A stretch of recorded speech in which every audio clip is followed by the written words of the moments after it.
എന്താന്ന് വെച്ച് കഴിഞ്ഞാല് നമ്മള് പേപ്പർ 1ന്റെ ടോപ്പിക്സ് ഇതുപോലെ നമുക്ക് വോയിസ് ക്ലാസ് ആയിട്ടും ഒക്കെ പോവാം. അപ്പൊ വോയിസ് ക്ലാസ് ആയിട്ട് കൊണ്ടുവരേണ്ട കാരണം എന്താ വെച്ച് കഴിഞ്ഞാല് എനിക്ക് സ്ലൈഡ് ഉണ്ടാക്കാനൊന്നും സമയം കളയേണ്ട ആവശ്യമില്ലല്ലോ. നിങ്ങൾക്ക് അത്യാവശ്യമുള്ള കാര്യങ്ങൾ എഴുതിയെടുക്കാം. പോരാത്തന്നെ പേപ്പർ 1 നമ്മൾ പലപ്പോഴായിട്ട് പഠിക്കുന്നതാണ് പേപ്പർ 1ലെ കാര്യങ്ങൾ. സ്പെഷ്യൽ ടോപ്പിക്സ് ഒന്നും അങ്ങനെയല്ല, ആദ്യമായിട്ടുള്ള ടോപ്പിക്സ് ആണ്. അപ്പൊ അതിൽ നിങ്ങൾക്ക് നോട്ടില്ലാതെ പറ്റില്ല. ഇതങ്ങനെയല്ലോ, നമ്മൾ പലപ്പോഴായിട്ട് ഒരുപാട് കാലമായിട്ട് പഠിച്ചുകൊണ്ടിരിക്കുന്ന ടോപ്പിക്സ് ആണ്. പിന്നെ ഇത് നമ്മുടെ സെക്രട്ടേറിയറ്റ് അസിസ്റ്റന്റിന്റെ ബാച്ചിനും ഉപയോഗപ്രദമായിട്ടുള്ള കാര്യമാണ്. കാരണം ഇതൊക്കെ ഇന്റർസെക്ഷൻ ഉള്ള സംഭവമാണ്. ഓക്കെ, അപ്പൊ അഡ്വന്റ് ഓഫ് യൂറോപ്യൻസ് എന്ന് പറഞ്ഞു കഴിഞ്ഞാൽ എല്ലാവർക്കും അത്യാവശ്യം അറിയാവുന്ന ടോപ്പിക് ആണ് എന്ന് എനിക്കറിയാം. എന്നാലും ജസ്റ്റ് കേട്ടിരിക്കുക. ബിഗിനേഴ്സ് ആണെങ്കിൽ അത്യാവശ്യം പുതുതായിട്ട് പറയുന്ന ടോപ്പിക്സ് ഒക്കെ ഉണ്ടെങ്കിൽ എഴുതിയെടുക്കുക. എന്നിട്ട് റാങ്ക് ഫയൽ ഒന്ന് വായിക്കുക കേട്ടോ. അപ്പൊ എന്തിനാണ് നമ്മുടെ ഈ യൂറോപ്യൻസ് എല്ലാം കൂടി ഇന്ത്യയിലോട്ടും ഈ ഏരിയയിലോട്ടൊക്കെ ഇങ്ങോട്ട് പോകുന്നത് എന്ന് നിങ്ങൾക്ക് അറിയാമോ? അതിന് പല കാരണങ്ങളുണ്ട്. ഈ പോർച്ചുഗീസുകാരെ സംബന്ധിച്ചിടത്തോളം രണ്ട് കാര്യങ്ങളാണ്. ഒന്ന് ട്രേഡ് വളരെ ഇമ്പോർട്ടന്റ് ആയിട്ടുള്ള ഒരു കാര്യമാണ്. ബ്രിട്ടീഷുകാരെയൊക്കെ സംബന്ധിച്ചിടത്തോളം അവർക്ക് ഫസ്റ്റ് പ്രയോറിറ്റി എന്ന് പറയുന്നത് ട്രേഡ് തന്നെയായിരുന്നു. പക്ഷെ പോർച്ചുഗീസുകാരെ സംബന്ധിച്ചിടത്തോളം രണ്ട് കാര്യങ്ങളുണ്ടായിരുന്നു. ഒന്ന്, അവർക്ക് മതപ്രചരണം ഭയങ്കര ഇമ്പോർട്ടന്റ് ആയിട്ടുള്ള കാര്യമായിരുന്നു. യെസ്, ക്രിസ്ത്യാനിറ്റി സ്പ്രെഡ് ചെയ്യുക എന്നുള്ളത് ഭയങ്കര ഇമ്പോർട്ടന്റ് ആയിട്ടുള്ള കാര്യമായിരുന്നു. അപ്പൊ അവർക്ക് ഈ സ്പെയിനുമായിട്ടൊക്കെ ഒരു ട്രീറ്റി ഓഫ് ടോർഡസിൽസ് എന്ന് പറഞ്ഞിട്ടുള്ള ഒരു സംഭവത്തിലൊക്കെ അവർ ഏർപ്പെട്ടിട്ടുണ്ട്. അതായത് അവരെ സംബന്ധിച്ചിടത്തോളം ക്രിസ്ത്യാനിറ്റി എന്ന് പറഞ്ഞു കഴിഞ്ഞാൽ, ഇവരൊക്കെ കാത്തലിക്സ് ആണ്. ക്രിസ്ത്യാനിറ്റി എന്ന് പറഞ്ഞു കഴിഞ്ഞാൽ ഏറ്റവും മികച്ച സിവിലൈസ്ഡ് ആയിട്ടുള്ള ഒരു മതമാണ്. പക്ഷെ ഈ ആഫ്രിക്ക, ഏഷ്യ ഇവിടെ ഉള്ളവരൊക്കെ ബഹുദൈവ ആരാധകരായിട്ടുള്ള കുറച്ച് പ്രാചീനമായിട്ടുള്ള ആൾക്കാരാണ്. അപ്പൊ ഇവരെയൊക്കെ ക്രിസ്ത്യാനിറ്റിയിലേക്ക് കൊണ്ടുവരണം എന്നുള്ള ഒരു ഉദ്ദേശം ഇവർക്ക് ഉണ്ടായിരുന്നു. ഓക്കെ, അപ്പം സ്പെയിനോട് ഇവര് പറഞ്ഞു ഇവരിങ്ങനെ ലോകത്തിന് പങ്കിട്ടെടുക്കുകയാണ്. സ്പെയിൻ അപ്പൊ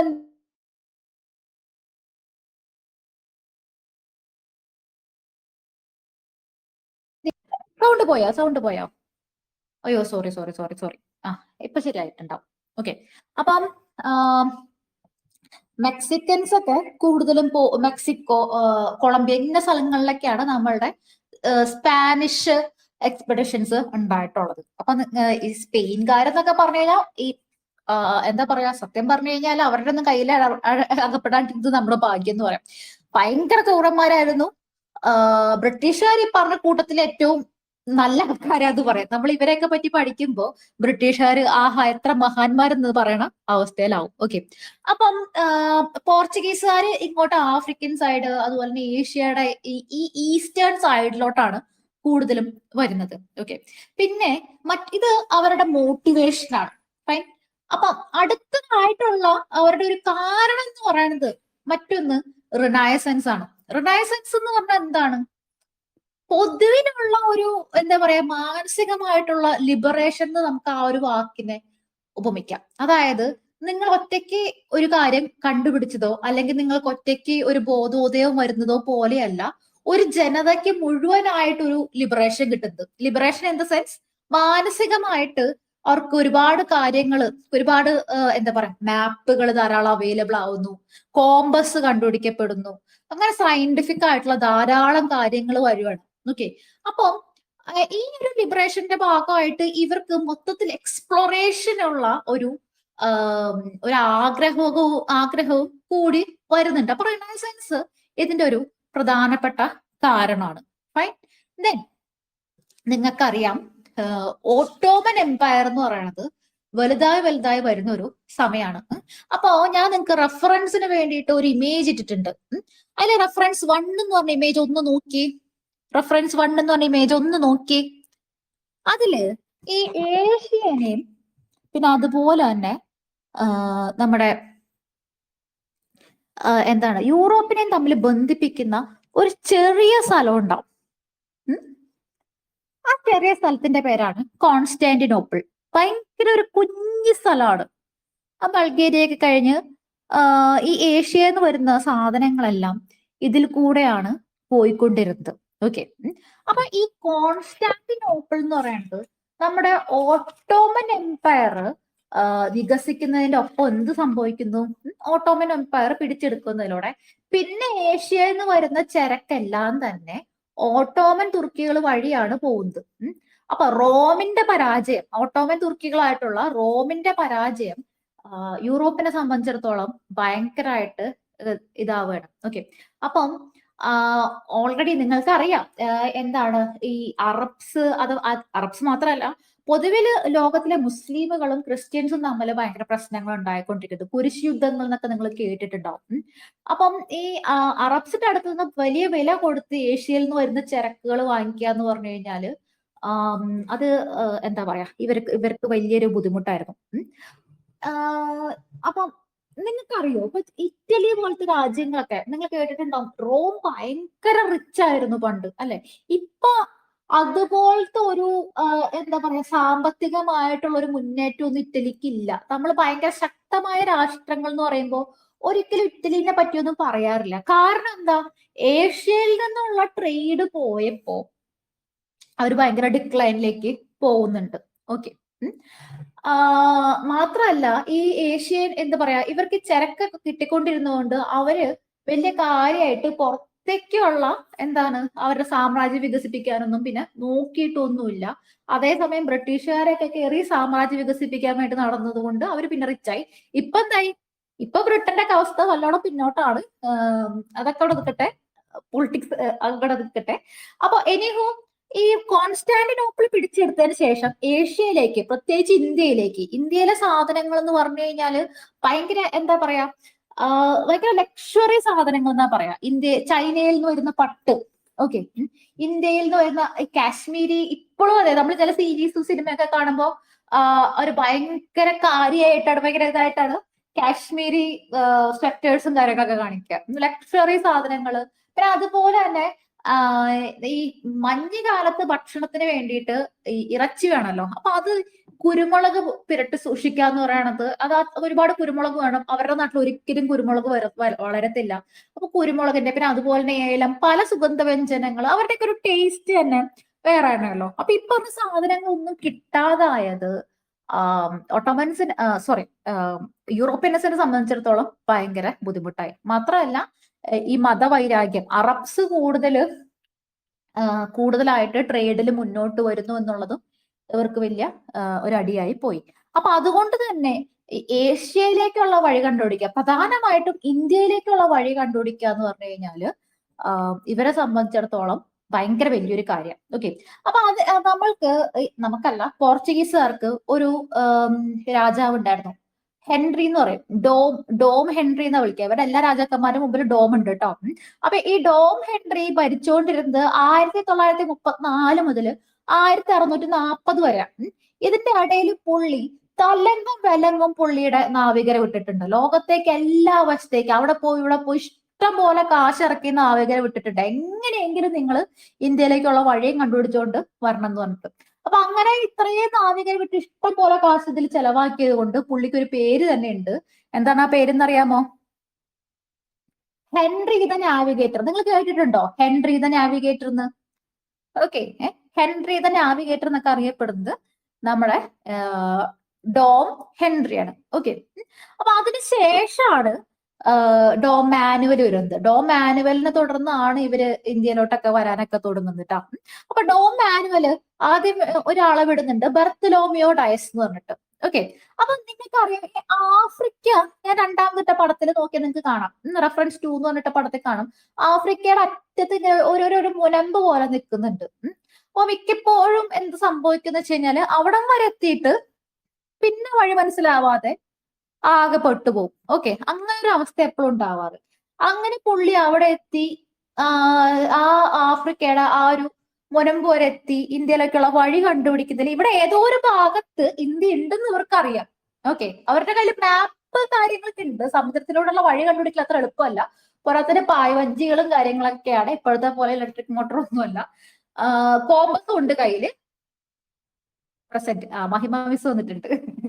ഓക്കെ, അപ്പൊ ഇപ്പോഴത്തെ പോലെ കോമ്പസും ഇല്ല കയ്യില്. അപ്പൊ അവിടെ എത്തി പുള്ളി ഈ ശുഭപ്രതീക്ഷ മുനമ്പ്, ആ മുനമ്പിന് ശുഭപ്രതീക്ഷ എന്ന് പേരിട്ടത് നമ്മളുടെ ബർത്തലോമിയോ ഡയസ് ആണ് ട്ടോ. അപ്പൊ അതായത് ഇതിന്റെ അപ്പുറത്ത് എങ്ങനെയോ പോയി കഴിഞ്ഞ് ഇന്ത്യയിലേക്ക് എത്താം. അങ്ങനെ ആ ഇന്ത്യയിലേക്ക് എത്താനുള്ള ഒരു ശുഭപ്രതീക്ഷ നൽകുന്നതായിട്ട് അതിനെ കേപ്പ് ഓഫ് ഗുഡ് ഹോപ്പ് അഥവാ ശുഭപ്രതീക്ഷ മുനമ്പ് എന്ന് ബർത്തലോമിയോ ഡയസ് പേരിടുന്നുണ്ട്. അപ്പോ ആഫ്രിക്കയിലെ ശുഭപ്രതീക്ഷ മുനമ്പ് ചുറ്റി സഞ്ചരിച്ച ആദ്യത്തെ പോർച്ചുഗീസ് സഞ്ചാരി ആര് എന്നുള്ള ചോദ്യം നമ്മൾ PSC ചോദിച്ചിട്ടുണ്ട്. അതാരാണ്? ബർത്തലോമിയോ ഡയസ് ആണ്. ഓക്കെ, ഇത് കഴിഞ്ഞു. നമ്മുടെ 1498 വാസ്കോഡ ഗാമ പുറപ്പെടുന്നത് അല്ലെ. അപ്പൊ അതിനെ പറ്റിയിട്ടൊക്കെ നിങ്ങൾക്ക് അറിയാം. അപ്പൊ ഒരുപാട് കഷ്ടപ്പെട്ടിട്ടാണ് കേട്ടോ പുള്ളി ഇവിടെ എത്തുന്നത്. പല സ്ഥലത്തും അലഞ്ഞ് തിരിഞ്ഞ് ഒരു വിധത്തിൽ അവസാനം എന്താണ് ആഫ്രിക്കയിൽ വെച്ചിട്ട് ഒരു ഗുജറാത്തി വ്യാപാരിനെ കണ്ടു. പുള്ളിയാണ് വഴി കാണിച്ചു കൊടുക്കുന്നത്. അങ്ങനെ പുള്ളി വന്ന് എവിടെ ഇറങ്ങുന്നു? കാപ്പാട് കാലുകുത്തുന്നു. ഓക്കെ, അപ്പൊ കാപ്പാട് ആദ്യമായിട്ട് കാലുകുട്ടിയത് കമന്റ് ഗ്രൂപ്പ് ഏതാ ലിങ്ക്? ഇത് തന്നെ ലിങ്ക്. ഇപ്പൊ നിങ്ങൾ കമന്റ് ഇട്ടല്ലേ, അതാണ് ലിങ്ക് കേട്ടോ. ഓക്കെ, അപ്പം കാപ്പാട് വന്ന് അതുവരെ ആള് കൈകുത്തിയാണോ നടന്നിരുന്നതെന്നൊന്നും ചോദിക്കരുത്. പുള്ളി എന്തായാലും വന്ന് കാപ്പാട് കാലുകുത്തി. അപ്പം നമ്മള് എന്താണ് സാമൂതിരിയെ സംബന്ധിച്ചിടത്തോളം സാമൂതിരി ട്രേഡിനൊന്നും യാതൊരു കുറവില്ല. അറേബ്യയിൽ നിന്ന് ഇഷ്ടം പോലെ വ്യാപാരികൾ, മൂറുകൾ എന്നാണ് അവരെ വിളിക്കുക കേട്ടോ, മൂറുകൾ. ഇഷ്ടം പോലെ വ്യാപാരികൾ വരും, സാധനം കൊണ്ടുപോകും. ഓക്കെ, അവിടെ നിന്നുള്ള സാധനങ്ങൾക്ക് ഇങ്ങോട്ടും കൊണ്ടുവരും. അങ്ങനെ നല്ല സുഖമായിട്ട് സ്മൂത്ത് ആയിട്ട് റെഫറൻസ് 1 മഹിമ ഒന്ന് ഇതാണ് ചാറ്റ് ഗ്രൂപ്പിന്റെ ലിങ്ക് ഒന്ന് ഇട്ട് കൊടുക്കാമോ? അയ്യോ, ഒരു മിനിറ്റ് കേട്ടാ. ചേച്ചി എടുത്തോ. ഓക്കെ ഓക്കെ, എന്നാ നീ ഇട്ടാ മതി. അപ്പൊ എന്താണ് എങ്ങനെ സാമൂതിരിക്ക് ട്രേഡിനൊന്നും യാതൊരു പഞ്ഞുമില്ല. പിന്നെ അതുപോലെ തന്നെ സാമൂതിരിനെ സംബന്ധിച്ചിടത്തോളം പുള്ളിക്ക് സാമൂതിരി എന്ന് മാത്രമല്ല കേരളത്തിൽ പൊതുവെ അങ്ങനെ മതസൗഹാർദ്ദത്തിന് യാതൊരുവിധ പ്രശ്നവും ഒരു കാലത്തും ഉണ്ടായിട്ടില്ല. ഇവര് മുസ്ലിമുകളാണ്, ഇവര് ക്രിസ്ത്യാനികളാണ്, അങ്ങനെയുള്ള ഒരു പ്രശ്നവും ഒരിക്കലും കേരളത്തിൽ ഉണ്ടാവാറില്ല. എല്ലാവരും വളരെ സൗഹാർദ്ദപരമായിട്ട് മുന്നോട്ട് പോകുന്ന ഒരു സ്ഥലമായിരുന്നു കേരളം. അപ്പൊ അറേബ്യൻസ് ഇഷ്ടം പോലെ വരുന്നു.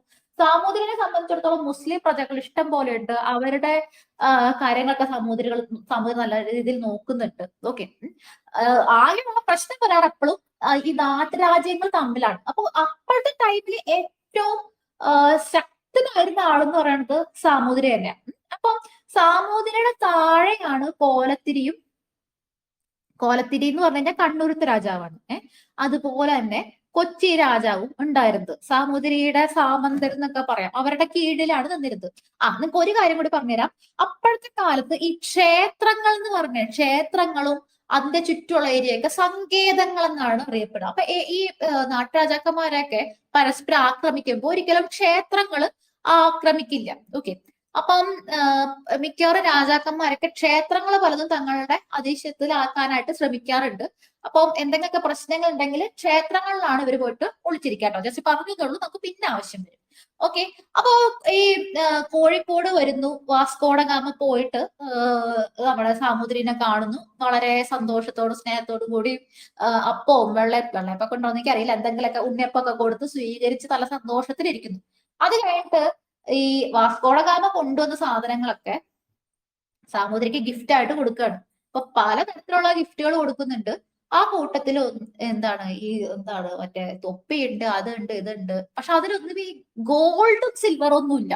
ഓക്കെ, അപ്പൊ ആ സമയത്ത് ഏറ്റവും എല്ലാവർക്കും ഇഷ്ടമുള്ള സാധനം ഇപ്പോഴത്തെ പോലെ തന്നെ ഗോൾഡും സിൽവറും ആണ് എല്ലാവർക്കും ഇഷ്ടമുള്ള സാധനം. ഞാൻ എക്കണോമിക്സ് ഒന്നും ക്ലാസ് എടുക്കുമ്പോ മാക്സിമം ഒരു ചിഞ്ചു ഉണ്ടാവും, ഒരു അനുപമ ഉണ്ടാവും.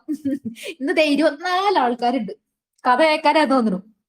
ഓക്കെ, അപ്പം എന്താണ് ഗോൾഡും സിൽവറും ഇല്ലാത്തത് കൊണ്ട് ഈ സാമൂതിരിക്ക് ഒരു ഇഷ്ടക്കുറവ് വന്നു. അപ്പൊ സാമൂതിരി പറഞ്ഞു, നിങ്ങൾ ഇവിടെ ട്രേഡ് നടത്തുന്നതൊക്കെ ഓക്കെ, പക്ഷെ എല്ലാവരെയും പോലെ കൃത്യമായിട്ട് ഞങ്ങൾക്ക് ചുങ്കം തരണം. അത് പോർച്ചുഗീസുകാർക്ക് വലിയ ഇഷ്ടപ്പെട്ടില്ല. എന്നിട്ട് പോർച്ചുഗീസുകാർ ചോദിച്ചു, ഈ വാസ്കോഡ ഗാമ ചോദിച്ചു, ഞാനൊന്ന് ലിസ്ബണിൽ പോയിട്ട്, ലിസ്ബൺ എന്ന് പറഞ്ഞു കഴിഞ്ഞാല് എവിടെ, പോർച്ചുഗലാണ്, ഞാൻ അവിടെ വരെ പോയിട്ട് തിരിച്ചു വരണവരെ എന്റെ കുറച്ച് ആൾക്കാരെ ഇവിടെ നിർത്തിക്കോട്ടെ, സാമൂതിരി കുറച്ചു കാലം തെറ്റിപ്പോറ്റോ? അതും പറ്റില്ല എന്ന് സാമൂതിരി തീർത്തു പറഞ്ഞു. അപ്പൊ ഇയാൾക്ക് വലിയ വിഷമായി. അവിടെ ഒന്നും നടന്നില്ല. അപ്പോ അപ്പുറത്തുള്ള കോലത്തിരി പറഞ്ഞു എന്നാ ഒരു കാര്യം ചെയ്യും, ഇങ്ങോട്ട് വന്നു. കോലത്തിരി ഇതൊരു അവസരമായിട്ട് കണ്ടു. കോലത്തിരി എന്ന് പറഞ്ഞാൽ കണ്ണൂരത്തെ രാജാവ് കേട്ടാ. ഇവിടേക്ക് വാ, ഞാൻ കുറച്ച് ചരക്കൊക്കെ തരാം. കണ്ണൂർ രാജാവ് ചിഞ്ചു പറഞ്ഞ പോലെ. കണ്ണൂർക്ക് വാ, ഞാൻ ചരക്കൊക്കെ തരാന്ന് പറയണു. എന്നിട്ട് കണ്ണൂർ ചെല്ലുന്നു, ചരക്കൊക്കെ കയറ്റി തിരിച്ചു വന്നു. അപ്പൊ നിങ്ങൾ ഒരു PSC ക്വസ്റ്റൻ അവിടെ പഠിച്ചിട്ടുണ്ടാവും. 1499 ഗാമ ലിസ്ബണിലെത്തിയപ്പോ അദ്ദേഹത്തിന് രാജകീയമായിട്ടുള്ള സ്വീകരണമാണ് കിട്ടുന്നത്. കാരണം അങ്ങോട്ട് ഇന്ത്യയിൽ പോയി റൂട്ട് കണ്ടുപിടിച്ചു. എന്നിട്ട് മാത്രമല്ല, ചരക്കിന്റെ ഒരു കണക്കൊക്കെ പറയും. ആ കണക്കെത്രയോ കുറെ നേരം നിങ്ങൾ കമന്റ് കണ്ടിരുന്നു. അത് തന്നെ 60 ടൈംസ് സാധനങ്ങളുമായിട്ടാണ് ഗാമ തിരിച്ചെത്തുന്നത്. Okay, 60 times. അങ്ങനെ അവിടെ ചെന്ന് ഗാമ പിന്നെ ഭയങ്കര ഹീറോ ആണ് കേട്ടോ, ഭയങ്കര ഹീറോ ആണ്. അങ്ങനെ അടുത്ത ആളെ വിടുകയാണ്. എന്തായാലും ആള് പോയിട്ട് ഇത്രയധികം സാധനങ്ങൾ കൊണ്ടുവന്നു, ഇനി അടുത്ത ആള് വെക്കുമെന്ന് പറഞ്ഞിട്ട് നമ്മുടെ ഡോം മാനുവൽ രാജാവ് അടുത്ത ആളെ വിട്ടു. അടുത്തതായിട്ട് വിട്ട ആളാണ് കബ്രാൾ. കബ്രാൾ പോത്ത് ഇപ്പൊ 1499 ഗാമ തിരിച്ചെത്തി. 1500 തന്നെ കബ്രാളിനെ വിട്ടു, അല്ലെങ്കിൽ ആ ഒരു സമയത്ത് തന്നെ കബ്രാളിനെ വിട്ടു. കബ്രാളിനെ വിട്ടിട്ട് കബ്രാളിന്റെ ഇടയ്ക്ക് വെച്ച് വഴിതെറ്റി പോയി ചെന്ന് കയറിയത് നമ്മുടെ ബ്രസീലിലായിരുന്നു. ഓക്കെ, അങ്ങനെ അത് തന്നെ ചിഞ്ചുവിന്റെ കാര്യം അറിയാം. ബ്രസീൽ കണ്ടുപിടിച്ചത് ആര് എന്ന ചോദ്യത്തിന് കബ്രാൾ എന്നാണ് ഉത്തരം. ഓക്കെ, കബ്രാള് അങ്ങനെ പോയിട്ട് ബ്രസീല് കണ്ടുപിടിച്ചു. ഓക്കെ, അപ്പോ കബ്രാളിന് ഈ യാത്രക്കിടയിൽ കുറെ നഷ്ടമൊക്കെ സംഭവിച്ചു. ഓക്കെ, എന്നിട്ട് ഈ ബ്രസീലൊക്കെ കണ്ടുപിടിച്ച് പതുക്കെ ഇന്ത്യയിലേക്ക് തിരിച്ചെത്തി. അങ്ങനെ കബ്രാള് അവിടെ എത്തിയപ്പോഴേക്കും കബ്രാളിന്റെ കയ്യിലുള്ള സാധനങ്ങളൊക്കെ പോയി. 1500 അതെ 1500 1500 ബ്രസീൽ കണ്ടുപിടിച്ചത്. അതെ. അപ്പൊ അവിടെ പോയിട്ട് കബ്രാളുടെ പ്രതിനിധിയായിട്ട് ഐറിസ് കൊറിയ എന്ന് പറഞ്ഞിട്ടുള്ള ഒരു പോർച്ചുഗീസുകാരൻ, ഇങ്ങോരുടെ വലങ്കൈയാണ്, കബ്രാളുടെ വലങ്കൈയാണ്. ഐറിസ് കൊറിയ പോയിട്ട് സാമൂതിരിയായിട്ട് സംസാരിച്ച് സൗഹൃദമൊക്കെ സ്ഥാപിച്ച് ഇവിടെ ഞങ്ങൾ കുറച്ച് ട്രേഡ് എഴുതട്ടെ എന്നൊക്കെ ചോദിച്ചപ്പോ സമ്മതിക്കൊക്കെ ചെയ്തു. അങ്ങനെ എല്ലാം ഡോൾബി ആക്കിയിട്ട് പോരുമായിരുന്നു. അപ്പോഴാണ് തീരത്ത് നിറച്ച് എന്ത് കിടക്കുന്നത് കണ്ടത്? അറബികളുടെ കപ്പല് കിടക്കേണ്ടത്. ഇപ്പൊ ഇവർക്ക് അറബികളെ കണ്ടൂടാ. അറബികളായിട്ട് പണ്ടേ പ്രശ്നമാണ്. അറബികളായിട്ട് വെറുതെ കയറി ചൊറിഞ്ഞു, അങ്ങോട്ടും ഇങ്ങോട്ടും ചൊറിയലായി, വാക്കേറ്റായി. കുറെ അറബികളെ ഇവര് വധിച്ചു. അപ്പൊ അറബികളെ എന്ന് വെച്ച് കഴിഞ്ഞാല് നാട്ടുകാരായിട്ട് നല്ല റിലേഷൻഷിപ്പാണ്. പ്രത്യേകിച്ചും ഒരുപാട് മുസ്ലിം പോപ്പുലേഷൻ ഉള്ള സ്ഥലമാണ് കോഴിക്കോട് എന്ന് പറയുന്നത്. അപ്പോ ഈ അറബികളെ കയറി ഇവര് വധിച്ചത്, പ്രത്യേകിച്ച് പോർച്ചുഗീസുകാർ വളരെ വിദേശികളാണ്, അറബികൾ ഇടയ്ക്കിടയ്ക്ക് വരാറുള്ളതാണ്. നാട്ടുകാർക്ക് കയറി ചൊറിഞ്ഞു, ഇവര് കയറി അടിയായി. നാട്ടുകാരും ടീമും കൂടി, നാട്ടുകാരും പോർച്ചുഗീസുകാരും കൂടി വമ്പൻ അടിയായി. അപ്പൊ സാമൂതിരി പറഞ്ഞു, നിങ്ങളായിട്ടുള്ള ഒരു പരിപാടിക്കും ഞാനില്ല, എന്റെ നാട്ടിൽ സമാധാനം നശിപ്പിക്കാൻ വേണ്ടി ദയവായി ഈ വഴിക്ക് വന്നേക്കായിരുന്നു പറഞ്ഞു. അങ്ങനെ ഇഷ്ടംപോലെ അടിയൊക്കെ വാങ്ങിച്ച് കബ്രാൾ എന്ത് ചെയ്തു? നേരെ കൊച്ചിക്ക് പോയി. കൊച്ചി പോയപ്പോ എന്ന് വെച്ച് കഴിഞ്ഞാല് കൊച്ചി രാജാവിന് ഭയങ്കര സന്തോഷമായി. കാരണം സാമൂതിരിയായിട്ട് തലമുറകളായിട്ടുള്ള പ്രശ്നമുണ്ട്. ഇപ്പോഴും സാമൂതിരിനെ അനുസരിച്ച് ജീവിക്കുന്ന ഒരു പാവമാണ് നമ്മുടെ കൊച്ചി രാജാവ്. നിങ്ങൾ കൊച്ചി രാജാവ് എന്ന് പറയുമ്പോൾ ഇപ്പൊ നമ്മള് എടപ്പള്ളി ലുലുമാളിൽ പോയാലും കൊച്ചി എന്ന് പറയില്ലേ? അപ്പൊ അങ്ങനെയെന്ന് പറഞ്ഞു കഴിഞ്ഞാൽ എടപ്പള്ളി വേറൊരു രാജ്യമാണ്. ഓക്കെ, ഈ കൊച്ചി എന്നൊക്കെ പറയുമ്പോ ഈ ശരിക്കും പറഞ്ഞ കൊച്ചി ഹാർബർ, മേനക ആ ഭാഗത്തൊക്കെ ആയിരിക്കും ഉദ്ദേശിക്കുന്നത്. അത്രയ്ക്കേ ഉള്ളൂ. കുഞ്ഞു കുഞ്ഞു രാജ്യങ്ങളാ. രാജ്യം എന്ന് പറയുമ്പോ വലിയൊരു സംഭവമായിട്ടൊന്നും വിചാരിക്കരുത്. എടപ്പള്ളിയിലൊക്കെ വേറെ രാജാവാ. ഫൈൻ. അപ്പോ എന്തായാലും കൊച്ചിയിൽ പോയി, കൊച്ചിയിൽ നിന്ന് സാധനമൊക്കെ കയറ്റി തിരിച്ചു പോകുന്ന വഴിക്ക് നമുക്ക് നമ്മുടെ വാസ്കോഡ ഗാമ പറഞ്ഞിട്ടുണ്ട്, കണ്ണൂര് നല്ലൊരു നമ്മുടെ ഒരു ചങ്ങായി ഉണ്ട് കോലത്തിരി, അവിടെ നിന്ന് സാധനം കയറ്റി അങ്ങനെ കുറെ സാധനമൊക്കെ കയറ്റി ലിസ്ബണിലേക്ക് എത്തി. അപ്പൊ എന്തായാലും കുറച്ച് പ്രശ്നങ്ങളൊക്കെ ഉണ്ടെങ്കിലും ഇവർക്ക് എങ്ങനെ പോയാലും ലാഭം തന്നെ. അങ്ങനെ മൂന്നാമത്തെ പര്യടനത്തിനായിട്ട് ജാവോന ഡോവ എന്ന് പറഞ്ഞിട്ടുള്ള പോർച്ചുഗീസ് നാവികൻ പുറപ്പെടുകയാണ്. പോർച്ചുഗീസ് നാവികൻ അറിയാം ഈ കൊച്ചിയിൽ പോയാലും കാര്യം നടക്കുള്ളൂ, കോഴിക്കോട് ഫുള്ള് സീനാണ്, അതിനൊന്നും വയ്യ, നമുക്ക് വേണമെങ്കിൽ കുറച്ച് ട്രേഡ് നടത്തിയിട്ട് പോരാന്ന് പറഞ്ഞിട്ട് പുള്ളി കോഴിക്കോട് പോവേ ചെയ്തില്ല, നേരെ കൊച്ചി പോയി സാധനം കയറ്റി. ഓക്കെ, അപ്പൊ ഈ സാമൂതിരിയായിട്ടും നാട്ടുകാരുമായിട്ടുണ്ടായ പ്രശ്നമൊക്കെ ഡോം മാനുവലിന് ഭയങ്കരമായിട്ട് ദേഷ്യം വന്നു. ഇവരാരാ നമ്മളെ പോലെ ഒരു രാജ്യത്തെ ആക്രമിക്കാൻ? നമ്മൾ വലിയ സംഭവങ്ങളാണ്, ഈ നാട്ടുകാരെ കയറി പണിതു എന്നൊക്കെ പറഞ്ഞു കഴിഞ്ഞാല് തീരെ അംഗീകരിക്കാൻ പറ്റാത്ത കാര്യമാണ്.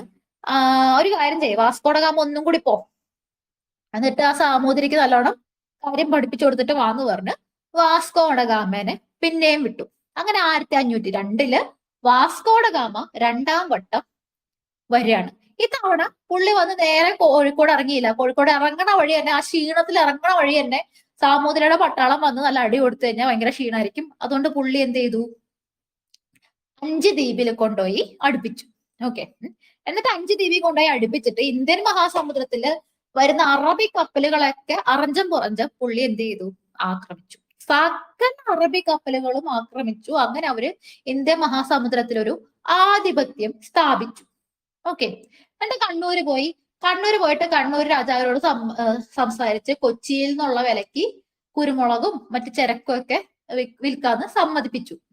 എന്നിട്ട് എന്ത് ചെയ്തു, കോഴിക്കോട് പോയിട്ട് പുള്ളി ആള് കുറച്ച് സീനായിട്ടാണ് വരുന്നത്. പോയിട്ട് പറഞ്ഞു, ഇതേ മര്യാദയ്ക്ക് നിങ്ങൾ ഇവിടുത്തെ അറബികളൊക്കെ പുറത്താക്കിക്കോന്ന് പറഞ്ഞു.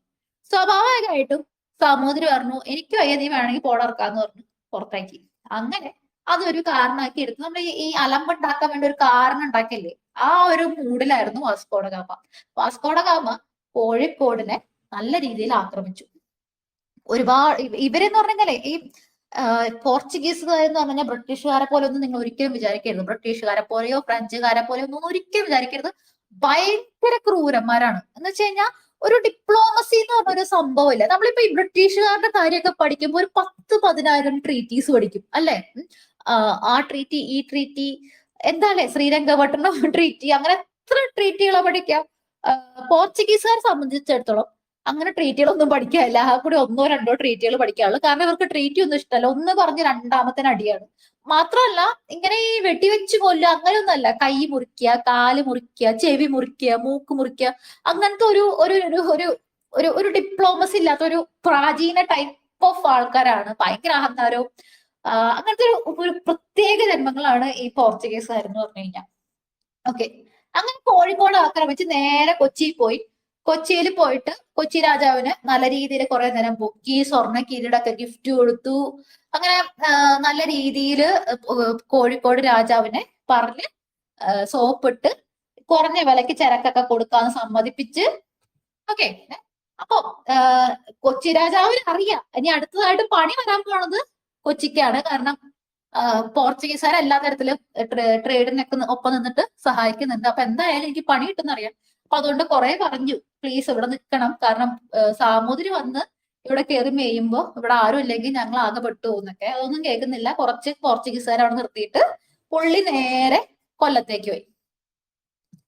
എന്നിട്ട് എന്ത് ചെയ്തു, കൊല്ലത്തുനിന്ന് ഇഷ്ടം പോലെ ചരക്ക് നിറച്ചിട്ട് തിരിച്ചുപോയി.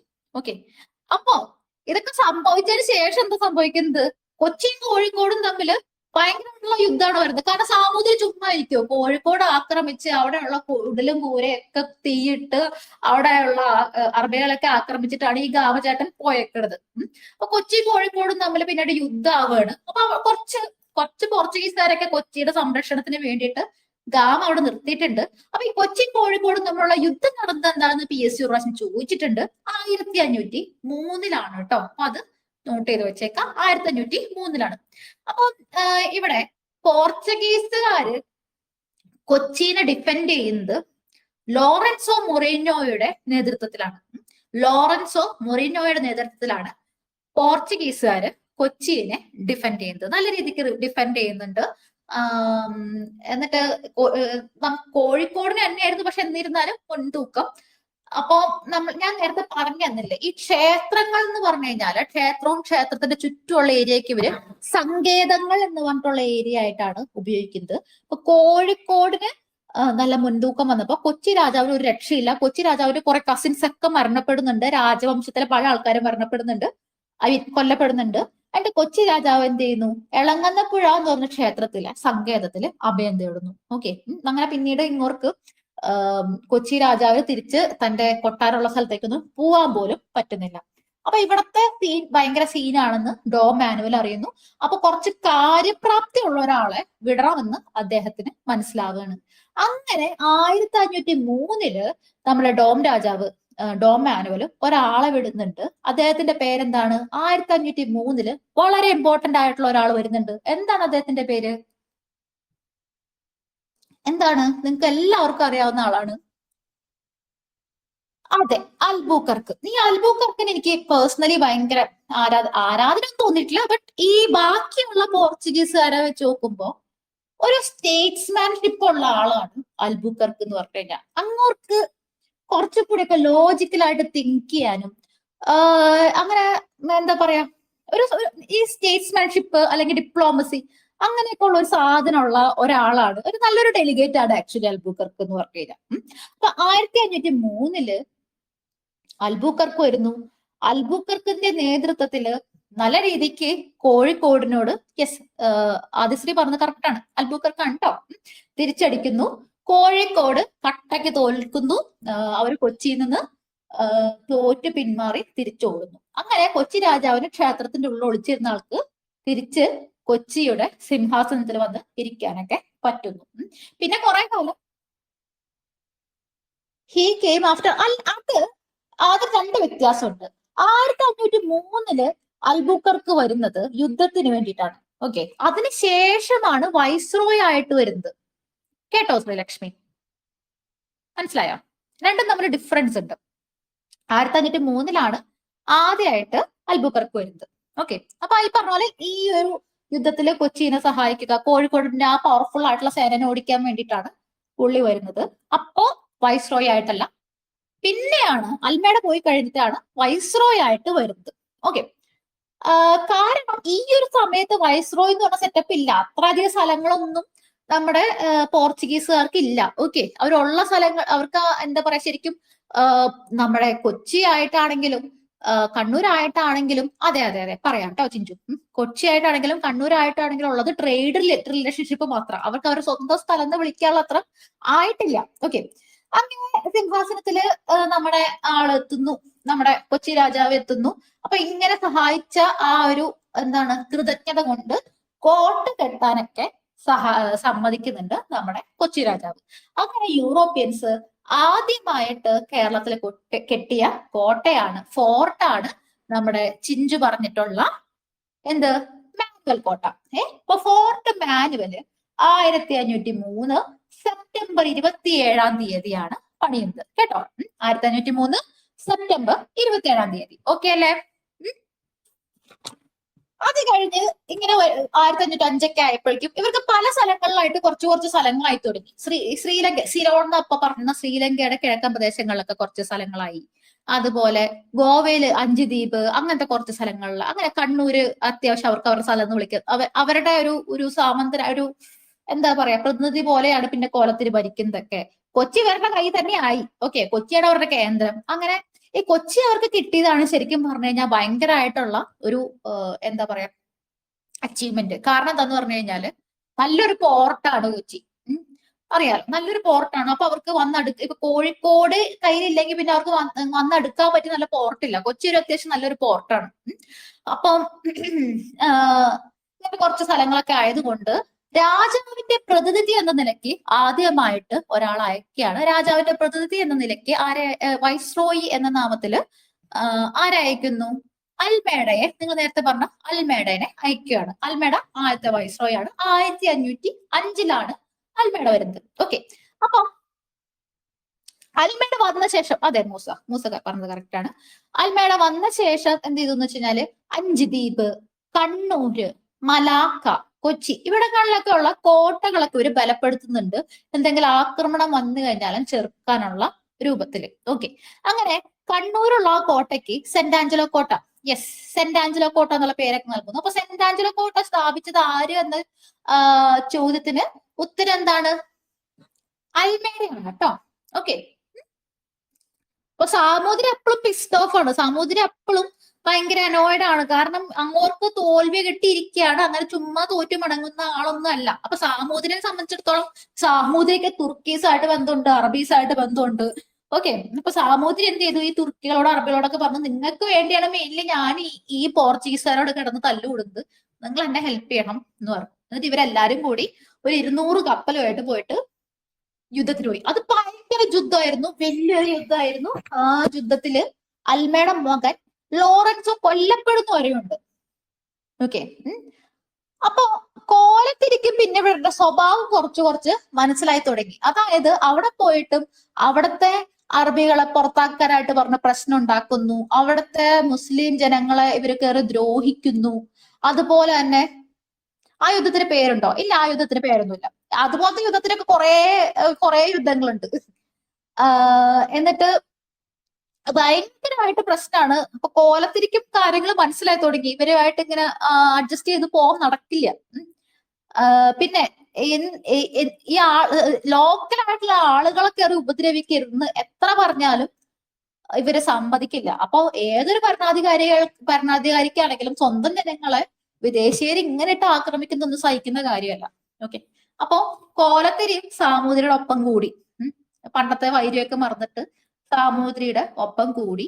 എന്നിട്ട് എന്ത് ചെയ്തു? കോലത്തിരിയും ടീമും ഒക്കെ ചേർന്ന് സെന്റ് ആഞ്ചലോ കോട്ട ഉപരോധിക്കുന്നൊക്കെ ഉണ്ട്. ഓക്കെ, കുറെ കാലത്തോളം സെന്റ് ആഞ്ചലോ കോട്ട വളഞ്ഞ് അവരകത്ത് കയറ്റാണ്ടൊക്കെ നിൽക്കുന്നുണ്ട്. ഓക്കെ, അപ്പോഴാണ് നിനോഡ കുൻഹ എന്ന് പറഞ്ഞിട്ടുള്ള ആളെ അവര് പോർച്ചുഗീസ് നടക്കുന്നത്. ഇതുപോലെ തന്നെ ഭയങ്കര സൈന്യാധിപനും കാര്യമൊക്കെയാണ്. നിനോഡ കുൻഹ വരുന്നു. നിനോഡ കുൻഹ വന്ന് ഭയങ്കര യുദ്ധമാവുന്നു. അപ്പൊ എന്ത് ചെയ്തു? കോലത്തിരിക്ക് വേറെ വഴിയില്ല, പോർച്ചുഗീസുകാർക്ക് കീഴടങ്ങുകയാണ് ചെയ്യുന്നത്. ഓക്കെ, സാമൂതിരി വിട്ടുകൊടുക്കുന്നില്ല. സാമൂതിരി നാട്ടിലെ മുസ്ലിം പ്രമാണിമാരോടൊക്കെ സംസാരിച്ച് ഈജിപ്തുമായിട്ട് കോണ്ടാക്ട് ചെയ്യാണ്. 1508 ഈജിപ്തുമായിട്ട് കോണ്ടാക്ട് ചെയ്യുന്നു. എന്നിട്ട് മിർ ഹുസൈന്റെ നേതൃത്വത്തിൽ, ഈ മിർ ഹുസൈന്റെ പേരൊക്കെ നിങ്ങൾ ആക്ച്വലി ഈ നമ്മുടെ എന്താണ്, നമ്മുടെ ഗോവ ഇവര് പിടിച്ചെടുക്കുന്നത് എന്തായിരുന്നു? ബിജാപ്പൂർ സുൽത്താൻമാരുടെ പേരിൽ നിന്നാണ്, കയ്യിൽ നിന്നാണ്.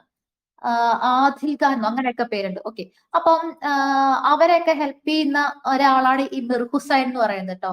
അപ്പം ഈ മിർ ഹുസൈന്റെ നേതൃത്വത്തിൽ ഒരു നാവികപ്പട ഈജിപ്തിൽ നിന്ന് വരുന്നു. ഇപ്പൊ ഈ യുദ്ധത്തിന് പേരുണ്ട് ചൗൾ യുദ്ധം.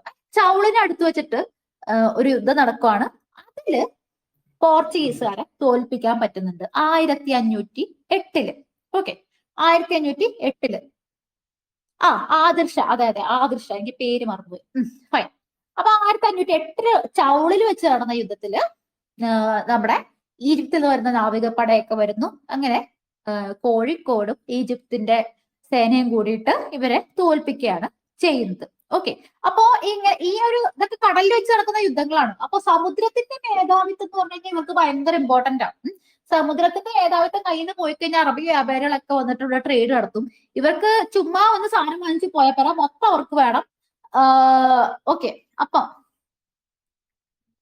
ഈ ഒരു യുദ്ധത്തിന് പോകുന്നതോടുകൂടി സമുദ്രത്തിന്റെ മേധാവിത്വം പോർച്ചുഗീസുകാരുടെ കയ്യിൽ നിന്ന് പോവുകയാണ്. അപ്പൊ അതവർക്ക് സംബന്ധിച്ച് ഭയങ്കര ബുദ്ധിമുട്ടാണ്. അപ്പൊ 1509 പോർച്ചുഗീസുകാർ തിരിച്ചടിക്കുന്നു. ഈജിപ്തുകാര് നല്ല രീതിയിൽ തളരുന്നു. ഈജിപ്ത് പിന്മാറുന്നു. സമുദ്ര മേധാവിത്വം വീണ്ടും പോർച്ചുഗീസുകാർക്ക് ലഭിക്കുകയാണ്. ഓക്കെ, 1509 സമുദ്ര മേധാവിത്വം വീണ്ടും കിട്ടുന്നു. അപ്പോഴേക്ക് അൽബുക്കർക്ക് തളർന്നു. അൽബുക്കർക്കിന്റെ മോനും മരിച്ചു. കുറെ യുദ്ധത്തോട് യുദ്ധം. പുള്ളി 1509 തിരിച്ചുപോയി. ഓക്കെ, അത് കഴിഞ്ഞിട്ട് അൽബുക്കർക്ക് വന്നു. അൽബുക്കർക്ക് വന്നപ്പോ നല്ല അടിപൊളിയായിട്ടുള്ള എന്താണ് ഈ എന്താ പറയാ, നല്ല അടിപൊളിയായിട്ടുള്ള ഈ യുദ്ധം ചെയ്യാൻ പറ്റുന്ന ശേഷിയുള്ള ആൾക്കാരൊക്കെ കൊണ്ടാണ് വരുന്നത്. ഓക്കെ, അപ്പൊ 1509 അൽമേഡ വരുമ്പോ അങ്ങനെ വൈസ്രോയി ആയിട്ടാണ് വരുന്നത്. അപ്പൊ ഈ കോഴിക്കോട് ആക്രമിക്കാനായിട്ട് മാർഷൽ കുട്ടിൻഹോനെ ഏൽപ്പിക്കുകയാണ്. കുട്ടിൻഹോനെ അൽബുക്കർക്ക് ഇങ്ങനെ ഹാൻഡ് പിക്ഡ് ആയിട്ട് കൊണ്ടുവന്ന ആളാണ്, നല്ല കഴിവുള്ള ആളാണ്. മാർഷൽ കുട്ടിൻഹോ കയറി കോഴിക്കോട് ആക്രമിക്കുന്നു. സാമൂതിരിയുടെ കൊട്ടാരം തീയിടാൻ വരെ അവര് നോക്കി. ഓക്കെ, കൊട്ടാരം തീയിടുകയും ചെയ്തു. അപ്പൊ കോഴിക്കോട് സൈന്യം അത്രയൊന്നും സഹിക്കുന്ന ആൾക്കാരല്ല, ഇഷ്ടംപോലെ പോരാടിയിട്ട് പരിചയമുള്ള ആൾക്കാരാണ്. കോഴിക്കോട് സൈന്യം നല്ല രീതിയിൽ തിരിച്ചടിക്കുന്നു. കുട്ടിൻഹോ വധിക്കപ്പെട്ടു. അൽബുക്കർക്കിന് പരിക്കേറ്റു. ഓക്കെ, അപ്പൊ ഒരു നോക്കി കൊണ്ടെന്താണ് പോർച്ചുഗീസിൽ നിന്ന് ഏറ്റവും നല്ല ആളെ നോക്കിയിട്ട് അങ്ങനെ അതില് കുട്ടിൻഹോ വധിക്കപ്പെടുകയും ഇങ്ങോർക്ക് പരിക്കേൽക്കുകയും ഒരുപാട് നാശനഷ്ടം ഉണ്ടായപ്പോ അൽബുക്കർക്കിന് കാര്യം മനസ്സിലായി. സാമൂതിരിയോട് ചുമ്മാ ചൊറിയാൻ പോയി വെറുതെ ഇങ്ങനെ യുദ്ധം കളിച്ചുകൊണ്ടിരുന്നു കഴിഞ്ഞാൽ ഇവിടെ ഒരു കാര്യവും നടക്കൂല.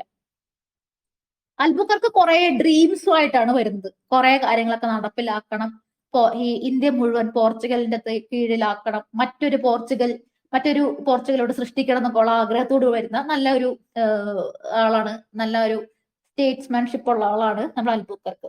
അൽബുക്കർക്ക് അപ്പൊ ആലോചിക്കുന്നത് ഈ യുദ്ധങ്ങളൊക്കെ ഒന്ന് നിർത്തണം, എന്തെങ്കിലുമൊക്കെ ചെയ്യണം എന്നുള്ളൊരു ഉദ്ദേശത്തിലാണ്. അങ്ങനെ 1513 സാമൂതിരിയുമായിട്ട് സന്ധി ഉണ്ടാവുകയാണ്. ഇത് നിങ്ങൾ പ്രത്യേകം നോട്ട് ചെയ്ത് വെക്കണം. നീലജല നയം, ബ്ലൂ വാട്ടർ പോളിസി, അതാണ് ഈ സോറി അത് ഞാൻ വിട്ടുപോയതാണ്. ബ്ലൂ വാട്ടർ പോളിസി എന്ന് പറഞ്ഞു കഴിഞ്ഞാൽ സമുദ്രത്തിലെ ആധിപത്യം നിലനിർത്താൻ വേണ്ടിയിട്ടുള്ള പോളിസിയാണ് ബ്ലൂ വാട്ടർ പോളിസി. ടോൽമേഡ കൊണ്ടുവരുന്ന പോളിസിയാണ്. സമുദ്രത്തിൽ എല്ലായ്പ്പോഴും ഇവര് കപ്പലുകളെയൊക്കെ വിന്യസിക്കും എല്ലായ്പ്പോഴും. അപ്പൊ ആ സമുദ്രത്തിലെ ആധിപത്യം നിലനിർത്താൻ വേണ്ടിയിട്ടുള്ളതാണ് ബ്ലൂ വാട്ടർ പോളിസി. അപ്പൊ 1513 സാമൂതിരിയായിട്ടുള്ള ഒരു സന്ധിക്ക് ആര് തയ്യാറാവാണ്? പോർച്ചുഗീസുകാർ തയ്യാറാവാണ് അൽബുക്കർക്കിന്റെ നേതൃത്വത്തിൽ. ഞാൻ പറഞ്ഞില്ലേ അൽബുക്കർക്ക് അത്യാവശ്യം നല്ല സ്റ്റേറ്റ്സ്മാൻഷിപ്പ് ഉള്ള ആളാണ്. അപ്പം ഈ പോർച്ചുഗീസുകാരൊക്കെ ഒരു സന്ധിയിൽ ഏർപ്പെടാന്ന് പറഞ്ഞു കഴിഞ്ഞാല് ഭയങ്കര വലിയ സംഭവമാണ്. അവരൊരു അങ്ങനത്തെ ആൾക്കാരൊന്നും അല്ല. അവരെല്ലാം കയറി പിടിച്ചു വാങ്ങുന്ന ടൈപ്പ് ആൾക്കാരാണ്. ഇവര് പോയിട്ട് എന്താണ് സാമൂതിരിയായിട്ട് സന്ധിയിൽ ഏർപ്പെടുന്നു. അപ്പം സാമൂതിരി എന്ത് പറയുന്നു? നിങ്ങൾ അത്യാവശ്യം വേണമെങ്കിൽ ട്രേഡ് ഒക്കെ നടത്തിക്കോ, കുഴപ്പമൊന്നുമില്ല. കോട്ട വേണമെങ്കിൽ കെട്ടിക്കോ, അതും കുഴപ്പമില്ല. പക്ഷെ എന്റെ കാര്യങ്ങളിലൊന്നും ഇടപെടരുത്. ഇതുപോലെ കൊച്ചിയായിട്ട് കൂട്ടുകൂടിയിട്ട് എന്നെ ആക്രമിക്കാൻ വന്നേക്കരുത്, എന്റെ വിഭാഗങ്ങളെ ഉപദ്രവിക്കരുത്, അങ്ങനെ നല്ല കാര്യങ്ങളൊക്കെ പറഞ്ഞ് ഇവരെല്ലാം പറഞ്ഞ് ഡോൾബി ആക്കുന്നു. ഓക്കെ, അങ്ങനെ 1513 സാമൂതിരിയായിട്ട് സന്ധി നടത്തുന്നത് അത് ഇവരുടെ എന്താ പറയാ ഡിപ്ലോമസി എന്നൊക്കെ പറയുന്നത് നമ്മൾ ആദ്യമായിട്ട് കാണുന്ന ഒരു സംഭവമാണ് പോർച്ചുഗീസുകാരുടെ കയ്യിൽ നിന്ന്. ഓക്കെ, അപ്പൊ അതിനുശേഷം പിന്നീട് അപ്പൊ ഇത് ആർക്ക് പിടിക്കില്ല? കൊച്ചി രാജാവിന് പിടിക്കില്ല. പാവം കൊച്ചി രാജാവ് ശരിക്കും ശശിയായി. ഇത്രയും കാലമായിട്ട് കൊച്ചി രാജാവ് ഇവരെ ഇങ്ങനെ വലിയ കാര്യമായിട്ട് ഒപ്പം നിന്നിട്ട് അവസാനം സാമൂതിരിയായിട്ട് പോയിട്ട് സന്ധി ഉണ്ടാക്കിയതൊന്നും കൊച്ചി രാജാവിന് പിടിച്ചില്ല. അങ്ങനെ വിഷമിച്ചിരിക്കണ കൊച്ചി രാജാവിനെ പിന്നെയും ഒരിക്കൽ കൂടി വിഷമിപ്പിച്ചുകൊണ്ട് നമ്മുടെ അൽബുക്കർക്ക് എന്ത് ചെയ്യുന്നു? കൊച്ചിയിൽ നിന്നും ഗോവയിലേക്ക് തലസ്ഥാനം മാറ്റാനായിട്ട് തീരുമാനിക്കുകയാണ്. ഓക്കെ, അങ്ങനെ കൊച്ചിയിൽ നിന്നും ഗോവയിലേക്ക് തലസ്ഥാനം മാറ്റുന്നു. മാത്രമല്ല അൽബുക്കർക്ക് കുറെ കാര്യങ്ങൾ ചെയ്യുന്നുണ്ട്. അതായത് ഈ ഇന്ത്യക്കാരെ ഇങ്ങനെ എപ്പോഴും വെറുപ്പിച്ച് നിർത്താതെ ഒപ്പം നിർത്തുന്നതാണ് നമുക്ക് നല്ലത് എന്നുള്ള ഒരു ഉദ്ദേശത്തില് സ്വന്തം സൈന്യത്തില് ഇന്ത്യക്കാരെ ഇദ്ദേഹം ചേർക്കുന്നുണ്ട്. ഈ ഒരു രീതി പിന്നീടുള്ള ചിലവരൊക്കെ അത് സ്വീകരിക്കുന്നുണ്ട്. അതായത് റോബർട്ട് ക്ലൈവ്, അതുപോലെ ഡൂപ്ലേത് നിങ്ങൾ കേട്ടിട്ടുണ്ടാവും. നമ്മള് ആംഗ്ലോ ഫ്രഞ്ച് വാറൊക്കെ പഠിക്കുമ്പോൾ കർണാട്ടിക് വാർസ് ഇല്ലേ, അതൊക്കെ പഠിക്കുമ്പോൾ പഠിക്കുന്നതാണ്. ഡൂപ്ലേ എന്ന് പറഞ്ഞിട്ടുള്ള ഒരു ഗവർണറെ പറ്റി നമ്മൾ പഠിക്കും, ക്ലൈവിനെ പറ്റി പഠിക്കും. അപ്പൊ സ്വന്തം സൈന്യത്തില് ഇന്ത്യക്കാരെ ചേർക്കുക എന്നുള്ളത് അൽബുക്കർക്കിന്റെ ഒരു നയമായിരുന്നു. അതുപോലെ തന്നെ പുതിയ നാണയങ്ങൾ ഇൻട്രൊഡ്യൂസ് ചെയ്തു, ഒരുപാട് വിദ്യാലയങ്ങൾ സ്ഥാപിച്ചു, സതി നിർത്തലാക്കി, മിശ്ര കോളനി വ്യവസ്ഥ ഉണ്ടാക്കി. മിശ്ര കോളനി വ്യവസ്ഥ എന്ന് പറഞ്ഞു കഴിഞ്ഞാൽ അദ്ദേഹം പറഞ്ഞു മാക്സിമം ഭാരതീയരായിട്ടുള്ള സ്ത്രീകളെ നിങ്ങൾ കല്യാണം കഴിക്കുക, കുട്ടികൾ ഉണ്ടാക്കുക. അപ്പൊ അവരെന്താ വെച്ച് കഴിഞ്ഞാൽ പോർച്ചുഗീസ് രക്തമുള്ളവരായിരിക്കും. അവർക്ക് നമ്മളോട് കൂടുതൽ എന്താ പറയാ എന്താണ് ആ സാധനം ലോയൽറ്റി ഉണ്ടാവും എന്നൊക്കെ പറയാണ്. പക്ഷെ എൻഡിൽ എന്ത് സംഭവിച്ചു എന്ന് പറഞ്ഞു കഴിഞ്ഞാൽ ഇത് ഇവരുടെ ഒരു എന്താണ് തകർച്ചയ്ക്ക് കാരണമാവുന്നുണ്ട്. കാരണം നാട്ടുകാർക്ക് ഒട്ടും പിടിക്കുന്നില്ല. നമ്മുടെ സ്ത്രീകളെ വിദേശീയരെ വിവാഹം കഴിക്കുന്നു. പിന്നെ ഇവര് ചുമ്മാ ഇവരുടെ വീട്ടുകാരുടെ സമ്മതം ചോദിച്ചിട്ടല്ലല്ലോ കഴിക്കുന്നത്. അപ്പോ അതുപോലെ തന്നെ ഇത്തരത്തിലുണ്ടായ കുട്ടികളോട് എന്താണ് എല്ലാവർക്കും ഒരു വെറുപ്പ് വന്നു. അതായത് പോർച്ചുഗീസുകാർക്കും താല്പര്യമില്ല, ഇന്ത്യക്കാർക്കും താല്പര്യമില്ല, അങ്ങനത്തെ ഒരു അവസ്ഥയിലേക്ക് എത്തിപ്പോയിട്ട്. അപ്പം നമ്മളുടെ ക്വസ്റ്റ്യൻ വരെയാണ്, ഇപ്പൊ സ്റ്റേറ്റ്മെന്റ് വരെയാണ് പോർച്ചുഗീസ് സാമ്രാജ്യത്തിന്റെ തകർച്ചയ്ക്ക് കാരണമായ ഒരു വ്യവസ്ഥയായിരുന്നു മിശ്ര കോളനി വ്യവസ്ഥ. അത് കണ്ടു കഴിഞ്ഞാൽ നിങ്ങൾ അത് ശരിയാണെന്നുള്ള കാര്യം മനസ്സിലാക്കണം കേട്ടോ. അങ്ങനെ വരാൻ വഴിയില്ലല്ലോ എന്ന് വിചാരിച്ചിട്ട് അത് കയറി ആ സ്റ്റേറ്റ്മെന്റ് തെറ്റാണെന്നൊന്നും വിചാരിക്കരുത്. ഓക്കെ, അങ്ങനെ അൽബുക്കർക്ക് സമയം കഴിഞ്ഞതിന് ശേഷം അൽബുക്കർക്കിന്റെ സമയം കഴിഞ്ഞതിന് ശേഷം തന്നെ ആക്ച്വലി ഈ പോർച്ചുഗീസുകാരുടെ ഒരു നല്ല കാലം കഴിഞ്ഞു എന്ന് തന്നെ പറയാം കേട്ടോ. കാരണം പിന്നെ വരുന്ന ഈ അൽബുക്കർക്കൊക്കെ കൃത്യമായിട്ട് അവിടെ ഉണ്ടായിരുന്ന ഈ സൈനികരുടെ ഈ എന്താ പറയാ അവർ പേഴ്സണൽ ആയിട്ട് ഇങ്ങനെ വ്യാപാരം നടത്തില്ലേ, അങ്ങനത്തെ പേഴ്സണൽ ട്രേഡും കാര്യങ്ങളൊക്കെ നിയന്ത്രിച്ചിരുന്നു. മൊത്തത്തിൽ നല്ല രീതിയിൽ ഭരണം നടത്താൻ വേണ്ടി നോക്കിയിരുന്നു. അൽബുക്കർക്കിന്റെ കാലം കഴിഞ്ഞ് പിന്നീട് വരുന്നത് ലോപ്പോസോറസ് എന്ന് പറഞ്ഞിട്ടുള്ള ഒരു പുള്ളിയാണ് 1515. 1515 ലോപ്പോസോറസ് വരുന്നു. ലോപ്പോസോറസ് വന്ന് സാമൂതിരിയായിട്ട് അൽബുക്കർക്ക് ഉണ്ടാക്കി വെച്ചിരുന്ന ഡിപ്ലോമാറ്റിക് റിലേഷൻസ് ഒക്കെ തകർത്ത് കളയുകയാണ് ചെയ്യുന്നത്. സാമൂതിരിയായിട്ട് വീണ്ടും ലോങ്ങോസോറസ് എന്തോ ഞാൻ തന്നെ ലോപ്പോസോറസ് എന്നാ വായിച്ചത്. എന്തായാലും നിങ്ങൾ അത് കാണുമ്പോൾ മനസ്സിലാക്കിയാൽ മതി. എന്നിട്ട് സാമൂതിരിയായിട്ട് പിന്നെ ശത്രുത വരുന്നു. സാമൂതിരിനെ അപായപ്പെടുത്താനൊക്കെ അവർ ശ്രമിക്കുന്നുണ്ട്. അങ്ങനെ നോട്ടുണ്ടോ? നോട്ടില്ല കുഞ്ഞെ. ഞാൻ പറഞ്ഞില്ലേ, ഞാൻ ആക്ച്വലി വോയിസ് ക്ലാസ് എടുക്കാൻ തന്നെ കാരണം നോട്ട് ഉണ്ടാക്കണ്ടല്ലോ എന്ന് വിചാരിച്ചിട്ടാണ്. ബിക്കോസ് നോട്ട് ഉണ്ടാക്കാൻ ഇരുന്ന് കഴിഞ്ഞാൽ ഇഷ്ടം പോലെ ടൈം പോവും. ഇതാവുമ്പോ ഞാൻ അവിടെ ഇവിടെയൊക്കെ എഴുതി വെച്ചിട്ട് അത് ഓർമ്മയിൽ നിന്ന് എടുത്ത് പറഞ്ഞാൽ മതി. അതുകൊണ്ടാണ് ഞാൻ ടെലഗ്രാം വോയിസ് ക്ലാസ് വെക്കുന്നത്. പേപ്പർ 1. പേപ്പർ 2 ഞാൻ നിങ്ങൾക്ക് കംപ്ലീറ്റ് നോട്ടോട് കൂടി യൂട്യൂബിൽ ക്ലാസ് വിത്ത് സ്ക്രീൻ ഷെയർ ഒക്കെ എടുത്തു തരാം. നോട്ട് 1 നോട്ട് ഉണ്ടാക്കലൊക്കെ ഭയങ്കര ടൈം കൺസ്യൂമിംഗ് ആണ്. റെക്കോർഡ് ഉണ്ടോ? റെക്കോർഡ് ഉണ്ട്. റെക്കോർഡ് ഉണ്ട് കേട്ടോ. ഓക്കെ, അപ്പോ ലോപ്പോസോറസിന്റെ കാലത്ത് എന്താണ് പിന്നെ ഭയങ്കര പ്രശ്നം വരുന്നു. സാമൂതിരിയായിട്ടുള്ള ശത്രുതയൊക്കെ പുനഃസ്ഥാപിച്ചിട്ട് പോയി. അത് കഴിഞ്ഞിട്ട് ഡീസെക്യൂറ എന്നുള്ള ആള് വരികയാണ്.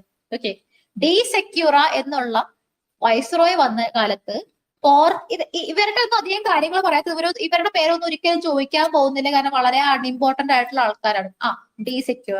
ഡീസെക്യൂറയുടെ കാലത്ത് കൊച്ചി പോർച്ചുഗീസും കൂടി ചേർന്ന് കോഴിക്കോടിനെ ആക്രമിക്കുകയാണ്. ഓക്കെ, പക്ഷെ വലിയ നാശനഷ്ടമൊന്നും ഇല്ലാതെ കോഴിക്കോടിനും ഇവര് പറഞ്ഞ് പിന്നെ പ്രശ്നമൊക്കെ മാറ്റി.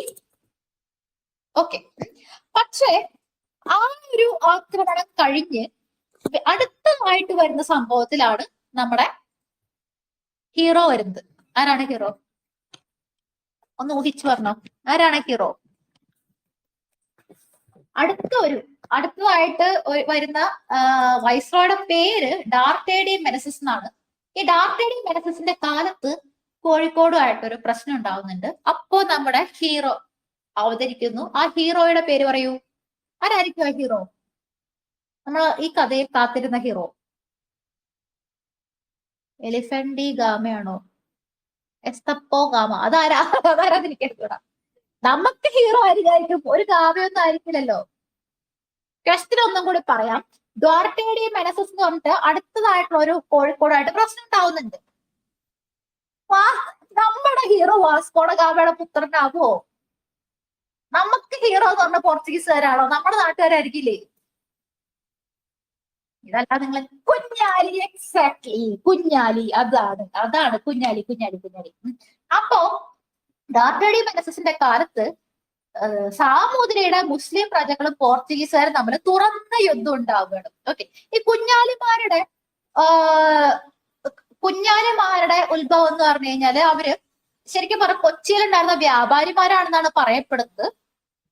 പിന്നീട് കൊച്ചി രാജാവിന്റെ പോർച്ചുഗീസ് സൗഹൃദം കാരണം കോഴിക്കോടേക്ക് വന്നതാണ്. പിന്നെ കോഴിക്കോട് വന്ന് സാമൂതിരിനെ ഒക്കെ സഹായിച്ചു തുടങ്ങി. അങ്ങനെ നാവിക തലവനാവാണ് ചെയ്യുന്നത് കേട്ടോ. അപ്പൊ മാപ്പിളമാരെ സംഘടിപ്പിച്ച് കുഞ്ഞാലി വരയ്ക്കാരൊക്കെ കൂടി തുറന്നടിക്കുകയാണ്. അപ്പൊ അപ്പോഴത്തെ കുഞ്ഞാലി എന്ന് പറയുന്നത്, ഈ കുഞ്ഞാലി മരക്കാർ എന്ന് പറയുന്നത്, കുഞ്ഞാലി എന്ന് പറഞ്ഞാൽ അലി ദ ബിലൗഡ് എന്നാണ് അർത്ഥം. അപ്പോ അതൊരു സ്ഥാനമാണ് കുഞ്ഞാലി മരക്കാർ എന്നുള്ളത്. ഫസ്റ്റ് കുഞ്ഞാലി മരക്കാർ എന്ന് പറയുന്നത് കുട്ടി അലിയാണ് കേട്ടോ. കുട്ടി അലിയാണ്. അപ്പോ കുട്ടി അലി പോർച്ചുഗീസുകാരുടെ കയറി നല്ല രീതിക്ക് അടിക്കുന്നു. കുറച്ച് മാപ്പിളമാരെയൊക്കെ സംഘടിപ്പിച്ച്. അപ്പൊ നാവിക തലവരൊന്നും ആയിട്ടില്ല. 10ഓളം പോർച്ചുഗീസ് കപ്പൽ പിടിച്ചെടുക്കുന്നു. ഇവർക്ക് വൻ രീതിയിലുള്ള നാശനഷ്ടം ഉണ്ടാവുന്നു. അപ്പോ ഈ ഡോം രാജാവിന് മനസ്സിലായി ഡാർട്ടേഡി മെനസിസ് ഇവിടെ നിർത്തിയാൽ ശരിയാവില്ല, അങ്ങോരെ ഒന്നിനും കൊള്ളൂല എന്ന് വിചാരിച്ച് പിന്നീട് വാസ്കോഡ ഗാമനെ വിടുകയാണ് 1524. ഓക്കെ, 1524 വാസ്കോഡ ഗാമ വരുമ്പോ വൈസ്രോയ് ആയിട്ടാണ് വരുന്നത്. ഇത്രയും കാലം വന്ന പോലെ ചുമ്മാതല്ല, വൈസ്രോയ് ആയിട്ടാണ് വരുന്നത്. ഈ വരവിന് വൈസ്രോയ് ആയിട്ട് 3 മാസമൊക്കെ പുള്ളി ഉണ്ടാവുന്നുള്ളൂ. വന്ന വഴി തന്നെ മരിക്കുന്നുണ്ട്. ഓക്കെ, കുട്ടിയലിനെ തോൽപ്പിക്കുന്നുണ്ട്. അതെ, 1524 ഡിസംബർ 24 മരിച്ചുപോയി. കുട്ടിയലിനെ വാസ്കോഡ ഗാമയുടെ നേതൃത്വത്തില് തോൽപ്പിക്കുന്നുണ്ട്. കണ്ണൂർ രാജാവിന്റെ പടയുണ്ട്. അവരുടെ സേനാനായകനായിരുന്നു വലിയ ഹസൻ. ഓക്കെ. കണ്ണൂരത്തെ പടയുടെ സേനാനായകനായിരുന്നു വലിയ ഹസൻ.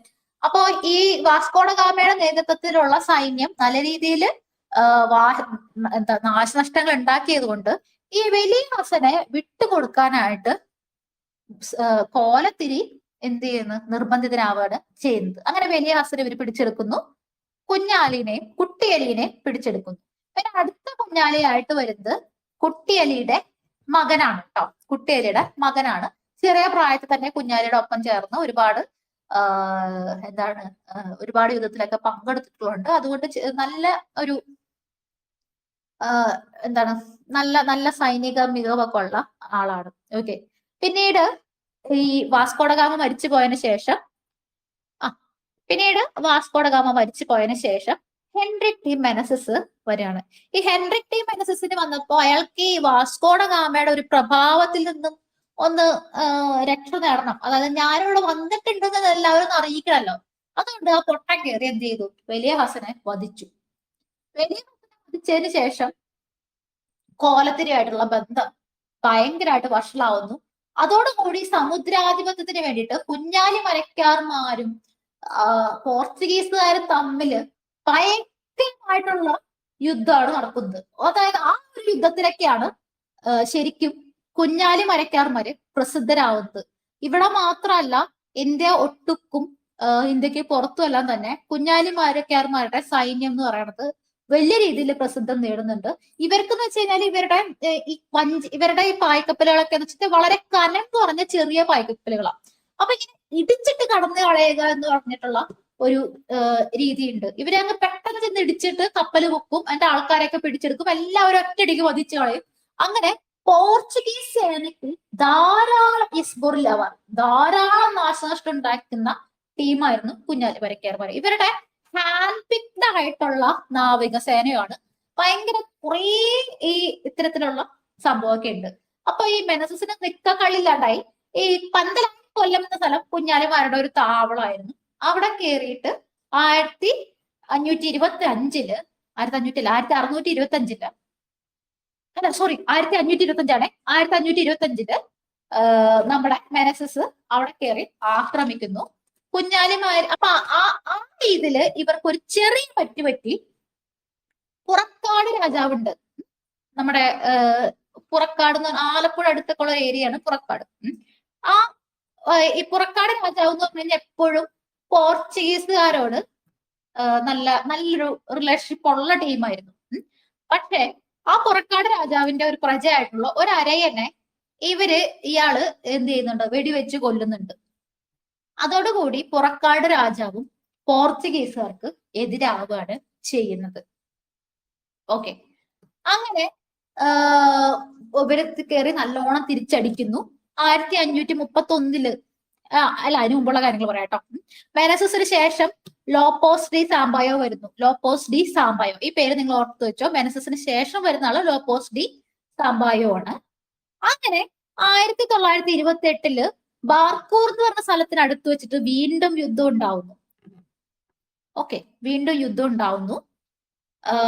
ഇവര് എന്താണ് പോർച്ചുഗീസുകാർക്ക് പ്രത്യേകിച്ച് വിജയമൊന്നും നേടാൻ കഴിയുന്നില്ല. ആ കലിപ്പിന് പോയിട്ട് ഇവര് തടവിലാക്കി വെച്ചിട്ടുള്ള കുട്ടിയലിനെ വധിക്കുകയാണ് ചെയ്യുന്നത്. 1531 കുട്ടിയലിനെ വധിക്കുന്നുണ്ട്. ഓക്കെ. അപ്പൊ കുട്ടിയലി വധിക്കപ്പെട്ട് കഴിഞ്ഞപ്പോ ഈ കുഞ്ഞാലിമാരുടെ ബാക്കിയുള്ളവരുടെ മുഴുവൻ നിയന്ത്രണവും പോയി. ഇവര് എന്ത് ചെയ്തു എന്ന് പറഞ്ഞു കഴിഞ്ഞാല് ഈ ശ്രീലങ്കയുടെ തീരത്തൊക്കെ ഇവർക്ക് കുറെ ഏരിയ ഉണ്ട്. നമ്മുടെ പോർച്ചുഗീസുകാർക്ക് ഇഷ്ടം പോലെ ഏരിയ ഉണ്ട്. അവിടെ എല്ലാം പോയി നശിപ്പിച്ച് നാറാണക്കലർത്തി എല്ലാ ഏരിയയും ഇവര് തൂത്തുവരെന്ന് പറയില്ലേ, ആ രീതിയിൽ ശ്രീലങ്കൻ പ്രദേശത്തെ മുഴുവൻ പോർച്ചുഗീസ് പ്രദേശങ്ങളെ ആക്രമിച്ചു. ഇന്ത്യൻ സമുദ്രത്തിലെ വാണിജ്യം തന്നെ നിർച്ഛലമായി എന്നാ പറയാം. അത്രയും വലിയ യുദ്ധമായിരുന്നു പിന്നീട് ഉണ്ടായിരുന്നത്. ഓക്കെ. അപ്പം ഈ ഒരു പ്രശ്നം ശരിക്കും ഇവർക്ക് എന്താ പറയാ നല്ല രീതിയിൽ കൊണ്ടു.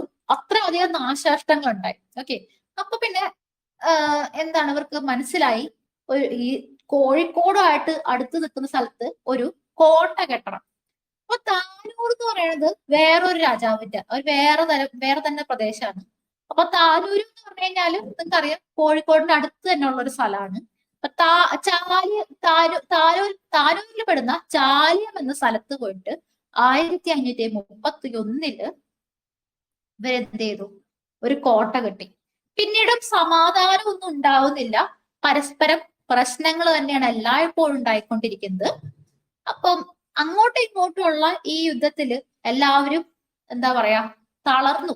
സാമൂതിരിക്കും മതിയായി, ഇവർക്കും മതിയായി.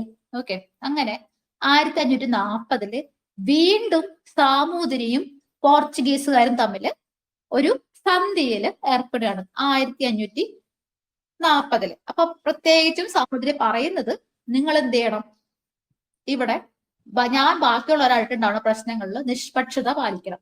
എനിക്ക് ചിലപ്പോ കൊച്ചിയായിട്ട് പ്രശ്നം ഉണ്ടാവും, കണ്ണൂരായിട്ട് പ്രശ്നം ഉണ്ടാവും, അതിലൊന്നും ഇടപെടാൻ വന്നേക്കരുത്. ഓക്കെ, അപ്പൊ അത് പോർച്ചുഗീസുകാര് സമ്മതിക്കുകയാണ്. അതുപോലെ തന്നെ ഇവരോട് പ്രശ്നം ഉണ്ടായിരുന്ന വേറൊരു ആളുണ്ടല്ലോ, കണ്ണൂർ സന്ധി, വേറൊരാളുണ്ടല്ലോ, ആരാണ്? നമ്മുടെ പുറക്കാട് രാജാവ്. പുറക്കാട് രാജാവിനെയും ഒന്ന് സന്തോഷിപ്പിക്കണം. അതിനു വേണ്ടിയിട്ട് എന്ത് ചെയ്തു? പുറക്കാട് രാജാവിനോട് പോർച്ചുഗീസ് രാജാവ് കത്തെഴുതി പറഞ്ഞു, താങ്കൾ എന്റെ സഹോദരനാണ്, സൈനിക സഹോദരനാണ്. അങ്ങനെ എന്റെ പോർച്ചുഗീസ് രാജാവിന്റെ സൈനിക സഹോദരൻ എന്ന് പറഞ്ഞിട്ടുള്ള ഒരു പദവി നൽകി പുറക്കാട് രാജാവിനെ സന്തോഷിപ്പിക്കുകയാണ് ചെയ്യുന്നത്. ഓക്കെ, അത് കഴിഞ്ഞിട്ടുള്ള ബാക്കി കാര്യങ്ങൾ നമുക്ക് അടുത്തൊരു ക്ലാസ്സിൽ പറയാം. കാരണം ക്ലാസ് കുറെ നീണ്ടുപോയി, എന്റെ തൊണ്ടയത്തെ വെള്ളം മുഴുവൻ വറ്റി. ഓക്കെ, അപ്പൊ ബാക്കി കഥ ഞാൻ നാളെ പറഞ്ഞ പോരെ? ഓക്കെ അല്ലേ? ഏതാണ്ട് 1 മണിക്കൂറോളം ആയി. ഓക്കെ അല്ലേ? ഞാൻ റെക്കോർഡിങ് നിർത്തട്ടെ കേട്ടോ.